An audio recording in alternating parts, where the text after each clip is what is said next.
Hey, y'all. I'm getting ready to go live on IG. I posted this, well, reposted this Mark Manson quote.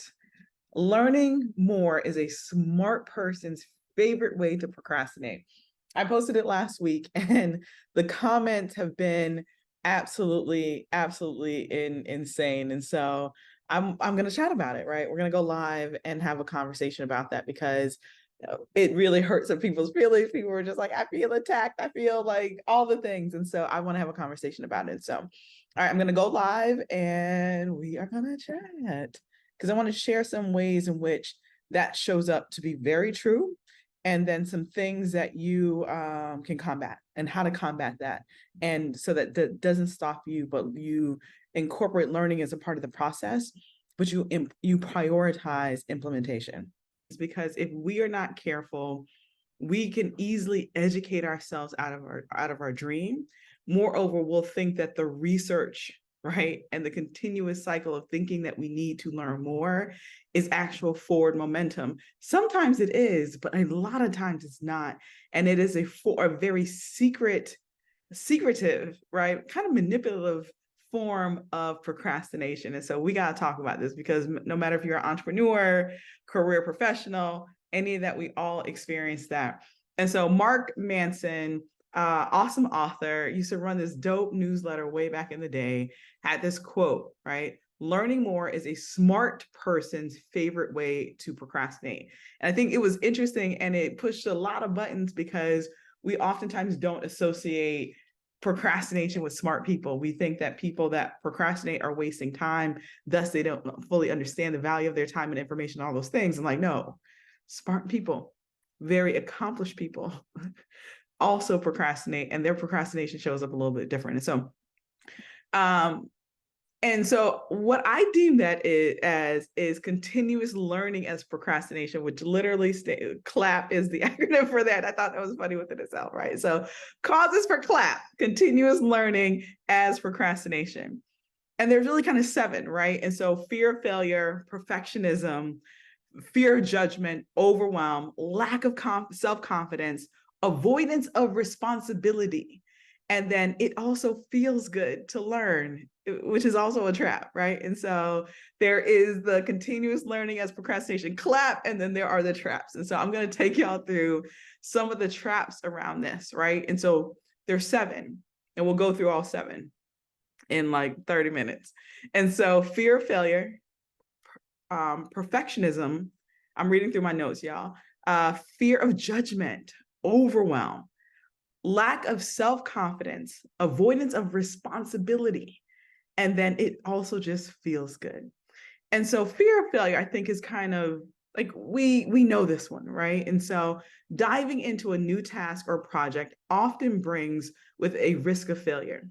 Anything that we are going to do, anytime we're going to stand in our conviction of anything, there is an associated risk that's a part of it.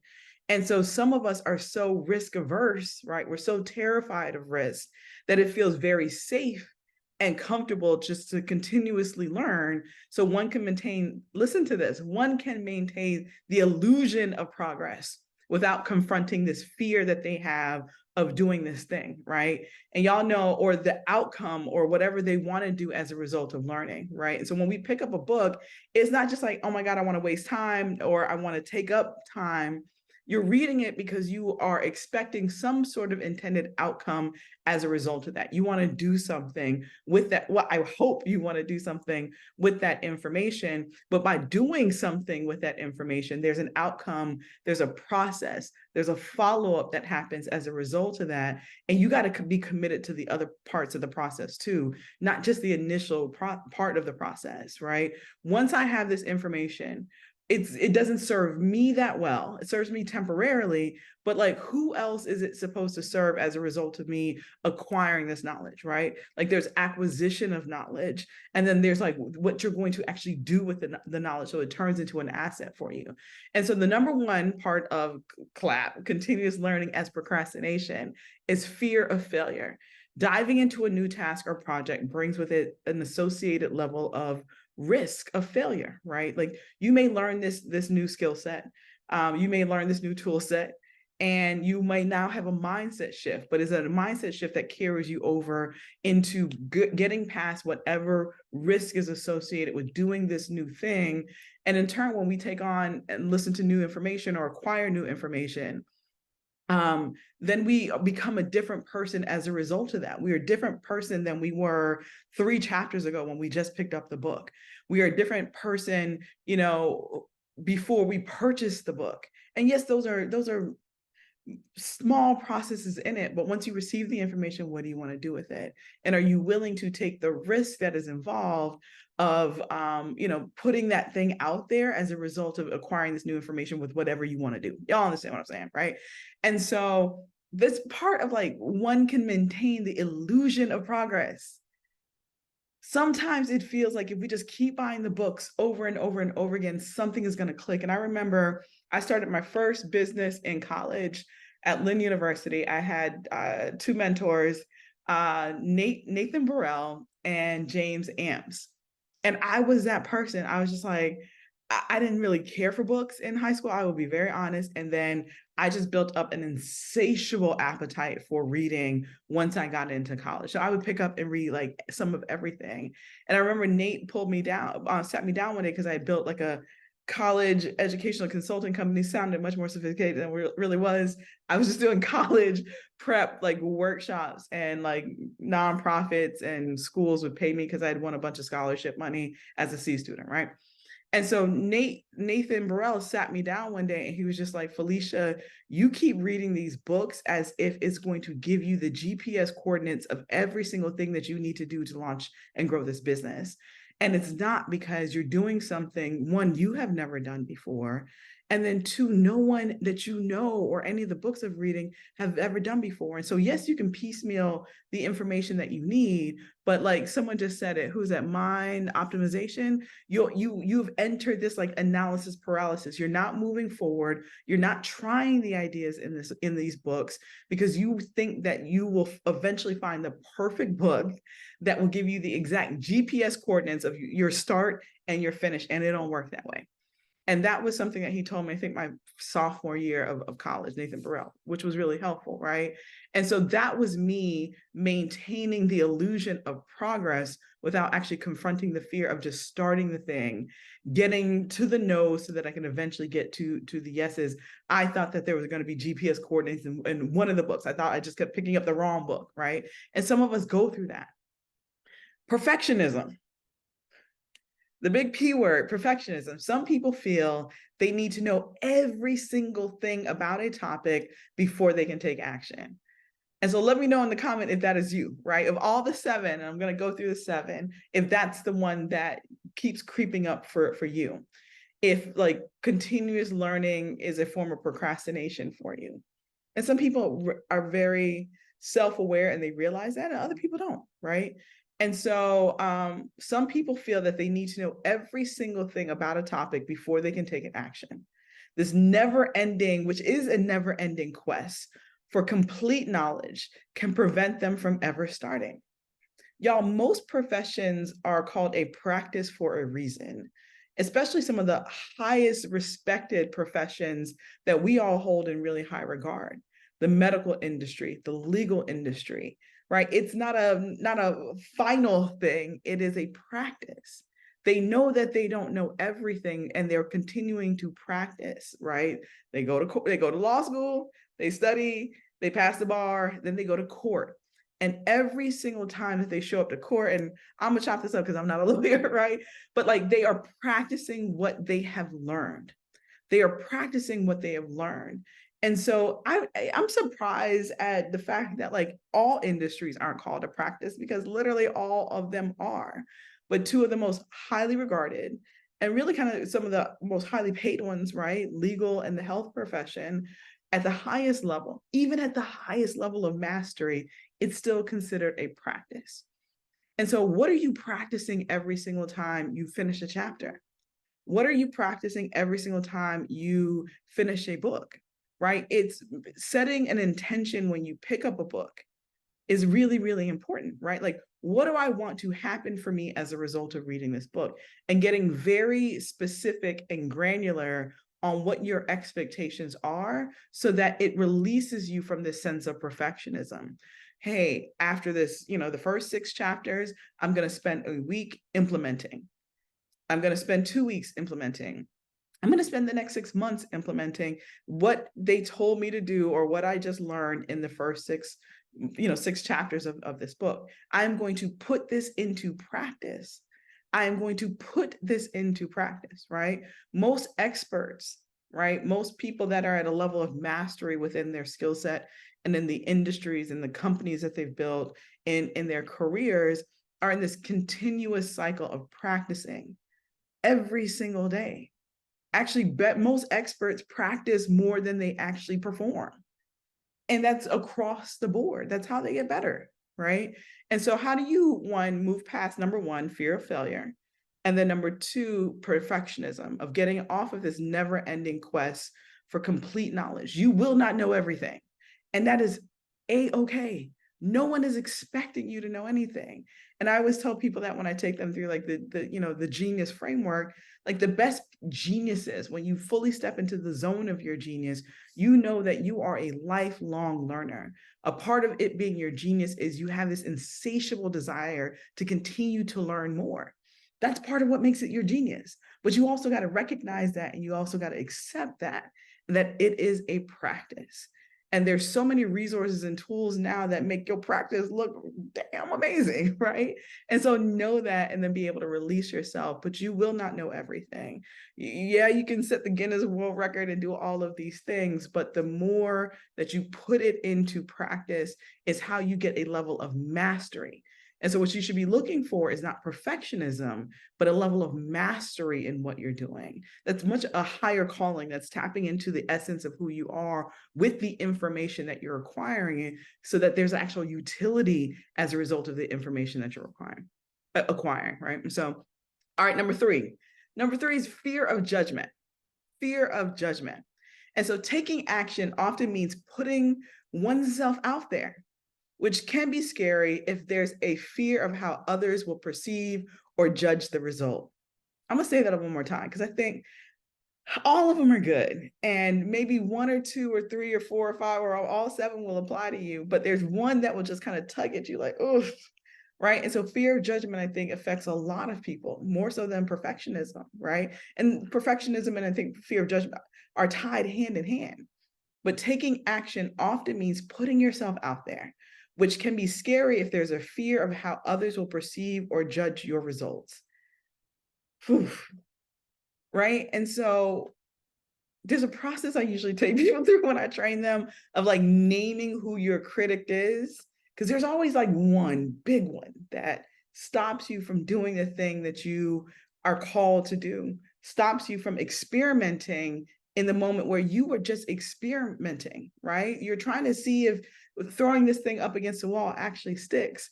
And so much of this stuff can be done in the dark, not like in a dark layer, but like without making the big announcements, and you can still test the thing, right?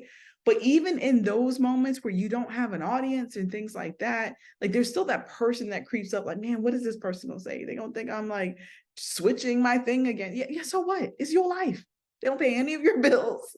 They don't babysit your kids. They don't wash your car. They don't do any of those things, but take up agency and space and real estate in your mind. And that judgment and that criticism is so loud that it stops you from actually taking action. And so ask yourself, right? And I think I did this on a live, talked about this on the live before, but like ask yourself, what does it look like in your life to be able to move forward and push past whatever that person's criticism is of you? Because it's holding too much agency and it doesn't allow you to apply the knowledge. You're acquiring knowledge, right? Because you know that that's an important step in the process.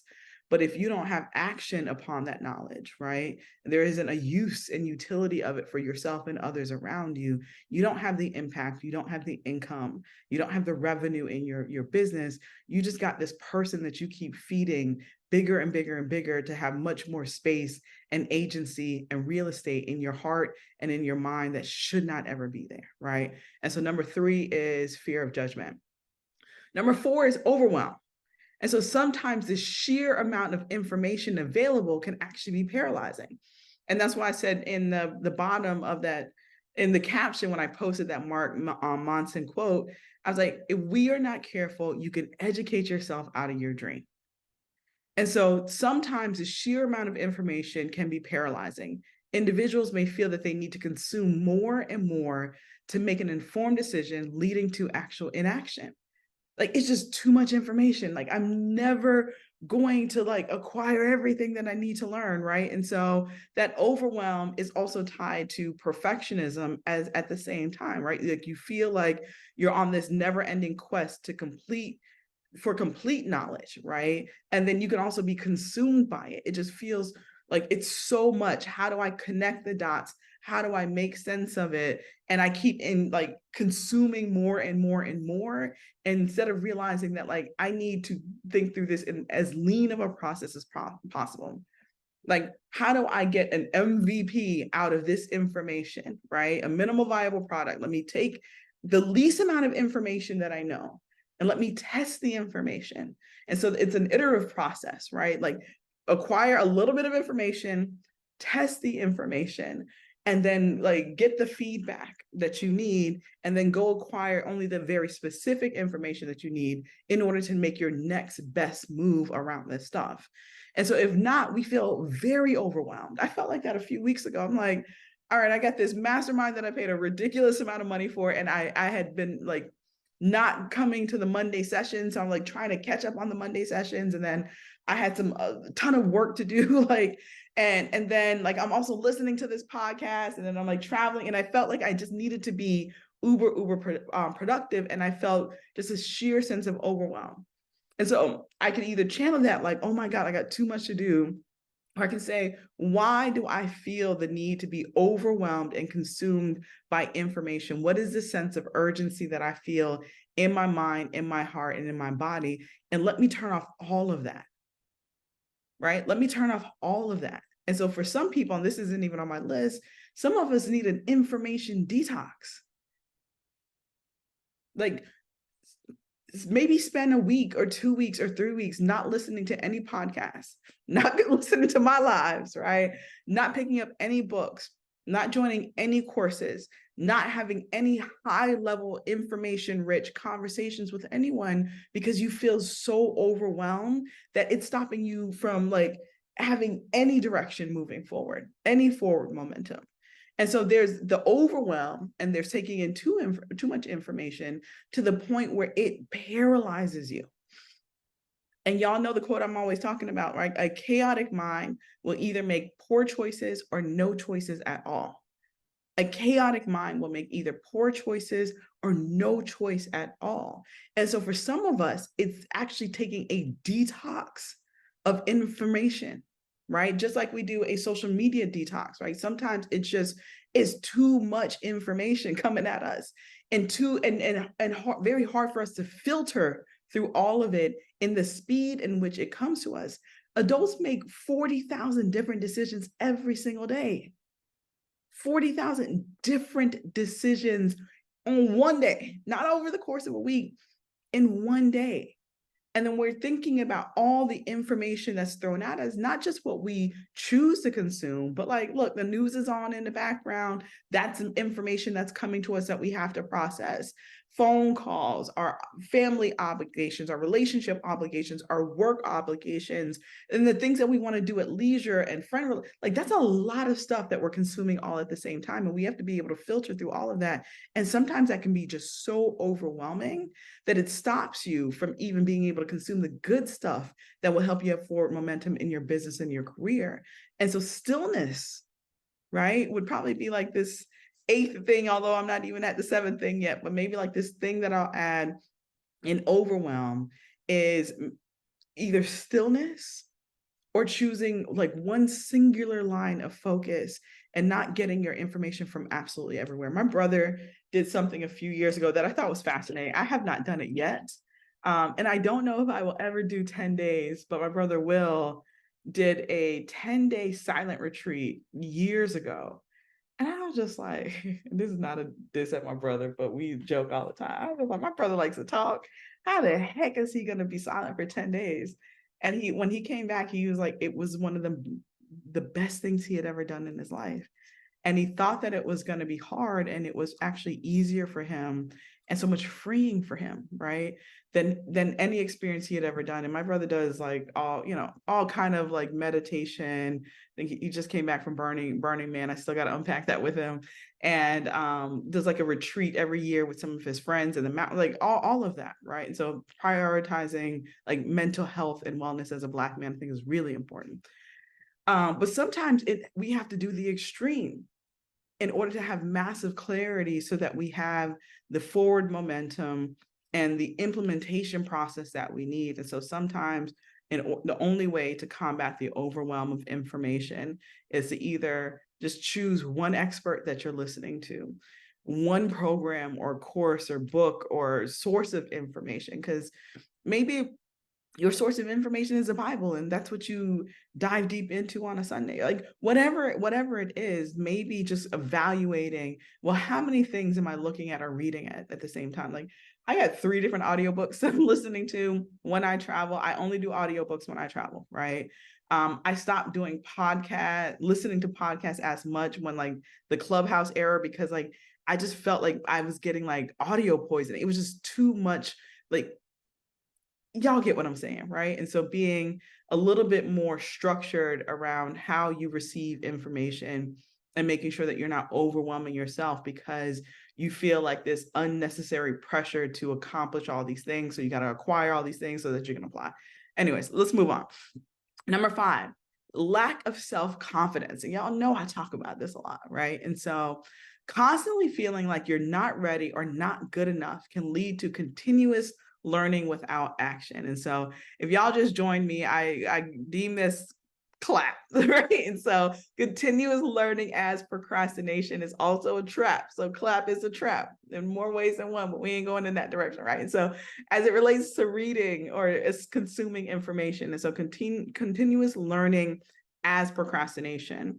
And this is just kind of a follow-up conversation from the Mark Manson quote that I posted last week, that y'all were just like, why am I screaming at y'all? Why is this man attacking me? Why are you doing it? It's like 200 comments. So they were really funny, but I registered with a lot of them, right? And so learning more is a smart person's favorite way of procrastinating. And so I'm following up with that with some ways and some causes of continuous learning as procrastination. And then I'll also chat through what you can do to combat some of that. So let's finish, right? And so lack of self-confidence. And so constantly feeling like you are not ready or you're not good enough can lead to a continuous learning without action. I feel like I have unpacked this in so many different lives, so I'm not going to go super deep on that one today, because I think the other 4 leading up to that paint a very clear and deeper picture as to where the lack of self-confidence comes from, right? But y'all know at the end of the day, confidence means to confide, and confide means to trust. It's my favorite. I have a lot of favorite quotes from my mentor, but trust. Do you trust yourself? Sometimes it's, do you trust the information? Do you trust yourself as the vessel of the information? It's probably the bigger thing, right? Like, I'm consuming this information. I am the vessel that is receiving this information, processing this information. And now I either got to go out and apply it, or I got to go teach it, or I got to go now build the thing. But yeah, you are now the vessel in which that information is coming in through you. You got to process it, and you got to trust yourself enough as the vessel to process it and then put it out into the world. And so if that part is broken, right? Like, you don't trust yourself with the information that you were sitting and you chose to consume, that's some deep work that you have to work on personally, right? Like, where is that distrust coming from, so that there is a lack of self-confidence where you feel like you were not ready or you're not good enough, even though you're consuming this high level information, that you have access to this high level information that your parents didn't have access to, and your grandparents and your great grandparents didn't have access to, or your peer circle may not have access to. You have access to it. And as a result of that, you got a responsibility, which is number 6. And so avoidance of responsibility is number 6. And continuous learning as procrastination is some of the causes of this, right? Y'all listen to this. Once you act, you assume the responsibility for the outcome. Once you act, you assume the responsibility for the outcomes. And so continuous learning can be a way to avoid taking on that responsibility. Oof, that's a heavy one, right? Because at the end of the day, that's what it boils down to. Give me a second.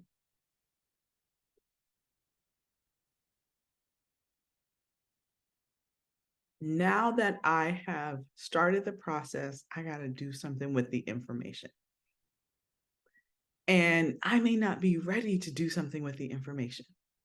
I may not have become the person that can do the thing with the information.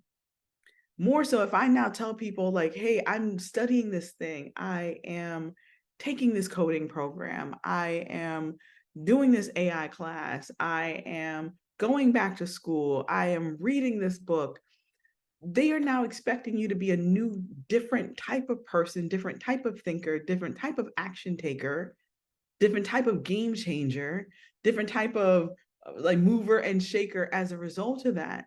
Are you ready to stand up to and live up to the expectations of others, right?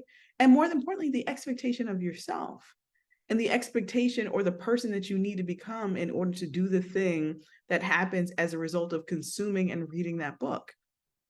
Many of us are not ready. And so we pride and we put a lot of self-worth and self-value in the acquisition of that knowledge and remove ourselves from the responsibility of the outcomes that come as a result of acquiring that knowledge. At the end of the day, no matter who you are in your lived experience, at some point in time, someone denied you the opportunity to learn and to acquire knowledge. And so now it's this thing that we're just like, we use as like a form of procrastination. But at one time, that right was not afforded to us. And so, you know what? It is a big responsibility to be in this moment to say, like, I can acquire something because you got to freaking do something with it. You have to do something with it because at one point in time, your parents or your great grandparents or your great grandparents weren't allowed to learn anything.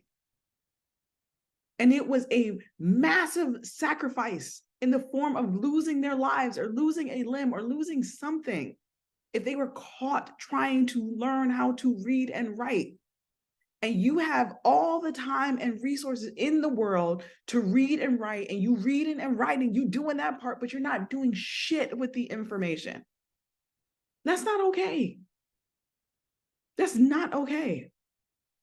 And so avoidance of the response, yes, it's a responsibility. Because it's a right that people in your family were not afforded. So you're damn right, it's a responsibility. And many of us avoid the responsibility because of ego, maybe like big ego, arrogance. That's crazy. Anyways, number 7. I'm like going crazy today. I got a flight to catch it in a few hours. Number 7. But yeah, okay. Listen, I might have to come back on this whole responsibility because it brought something up of just forgetting how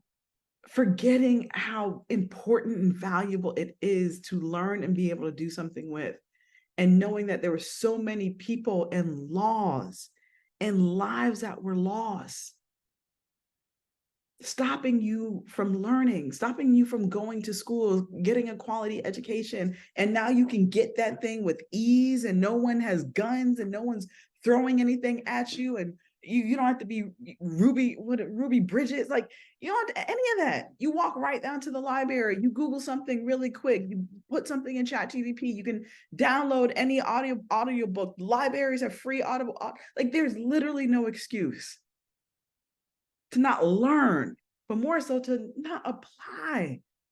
Y'all, there is such a sense of urgency around acquiring the knowledge as soon as possible and applying the knowledge even faster. We are not afforded the time that we think that we have on this earth. Time is the only commodity that you cannot get back. And that's what makes time more infinitely valuable than money. I am Alicia Allison. I don't chop that up. I'm so sorry. Forgetting how much of a privilege is an absolute privilege. And the biggest way that you can pay back that privilege and pay back that sacrifice is doing something with the information as fast as possible. Don't let like other people's opinion get in the way. F them. Like forget them. They shouldn't have any agency in your life ever. None. Right? Or like fear of judgment. Like who? Fear of failure. Like, so what? You are going to fail a million times. If you stand in the conviction of anything, you are going to fail. I fail every single day on something.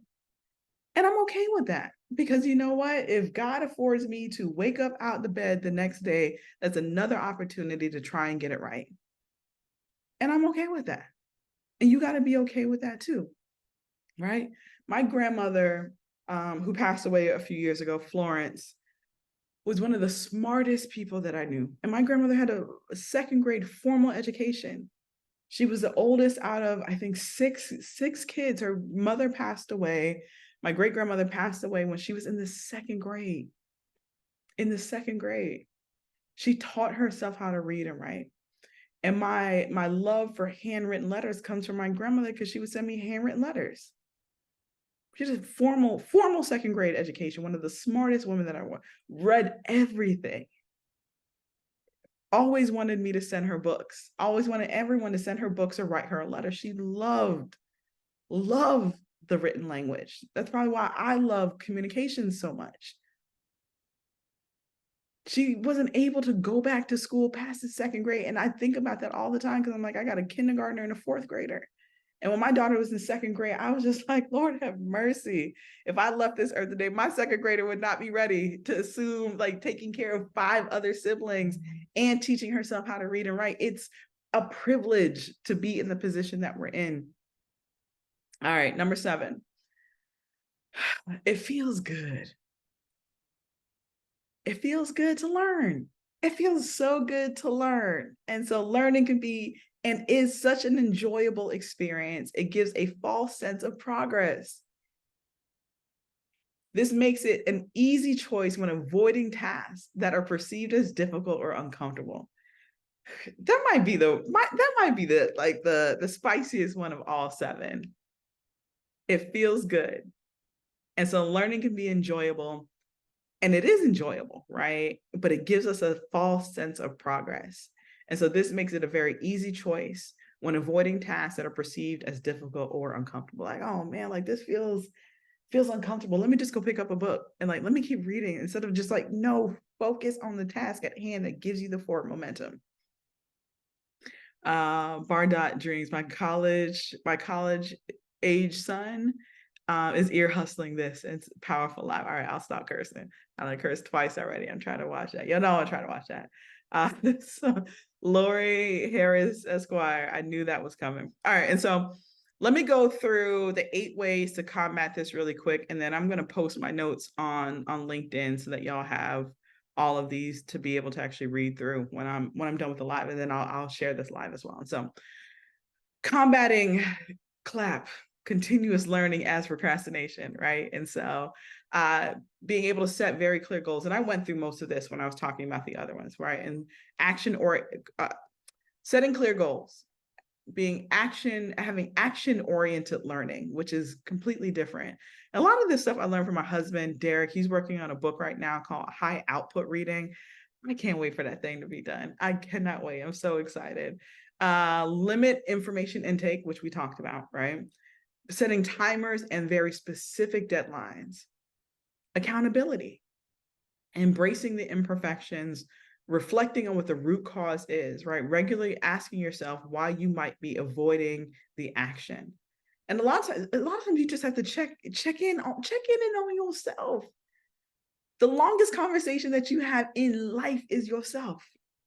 right? The second longest, I think, is for most people is whoever they pray to, your source, right? And then it's everything else. And so check in with yourself often, like, man, why? I know it sounds crazy talking to yourself, but sometimes you just have to, like, why do I keep avoiding doing that thing?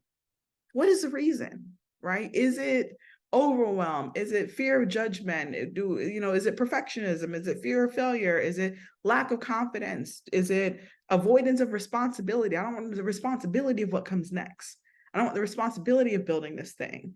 Or it feels so good right now. And so I'm rewarding my negative behavior with a positive like outcome that is not actual action or progress. It just feels like progress. And so there's a false sense of progress.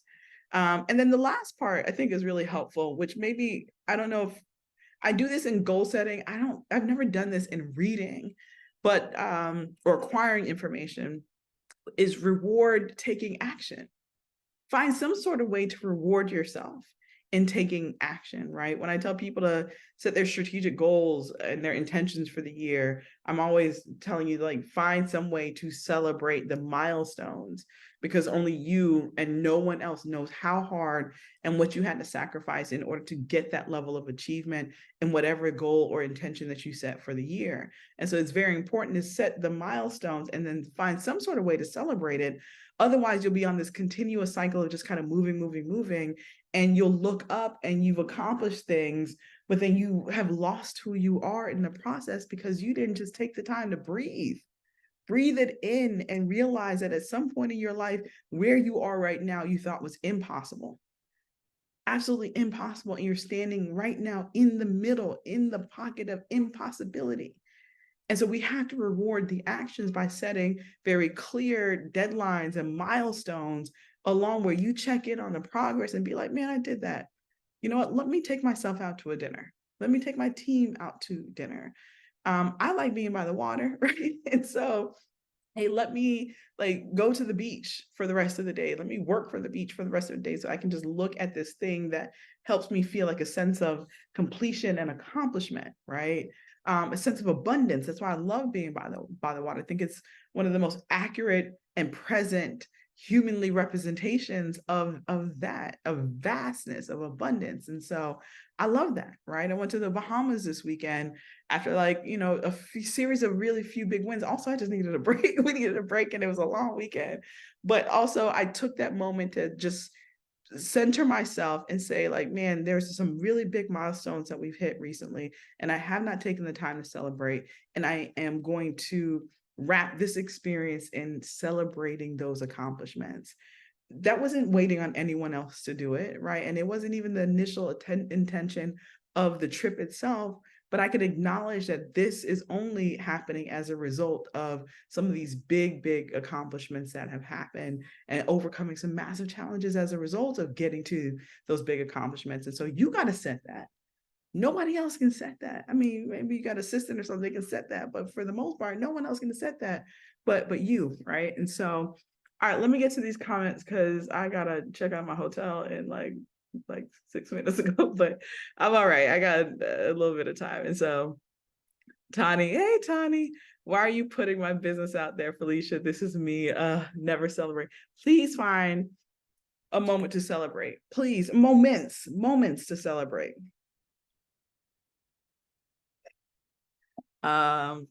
Spur Wheezy said I heard that in the same voice. What is the in the Cardi B voice? My daughter loves Cardi. That's a whole other live for another time. But never thought continuous learning is procrastination. It can be a form of procrastination, right? And so y'all don't start coming for me saying like learning is that is not what I'm saying. But it's if we are not careful, it's a form of procrastination. And I think it's more dangerous than usual, like regular old procrastination, because it kind of creeps up on you. Like, dang, I didn't actually move forward on that thing. I just read the book, kind of closed the book, but I didn't do anything. I didn't apply any of that. I'm on to the fifth book, and I still haven't applied anything from the first four books. Like, it kind of creeps on you because it feels good to learn. And more so because we have literally been taught to be in this perpetual cycle of learning.